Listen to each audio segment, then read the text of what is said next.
कौना टेस्ट का बात करत हवा हो? पगलाइला न हवा? सुना एगो सवाल बा, पूछा। तोहार हम आज परीक्षा लेते हैं, ओकर जवाब दिया। इच्छा भर तू परीक्षा लेला। नहीं आज लेब जरूर। हाँ लेला। देबो न? हाँ हाँ। सुना, कबो रहे करिया सफेद कबो परेला। अरे बक, ई कैसा सवाल पूछत हो? अब आधा में बक बुक करे लगला। अब तो पूरा शुरुआत तो ना चुंडी गरम होई। सुना, सुनावा सुनावा। कबो रहे करिया सफेद कबो परेला, कबो रहे करिया सफेद कबो परेला। मेहरी के नाही खाली मरद दे के बढ़ेला।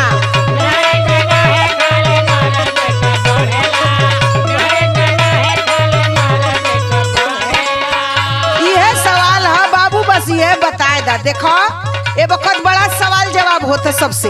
ई तो हमरे चुटकी का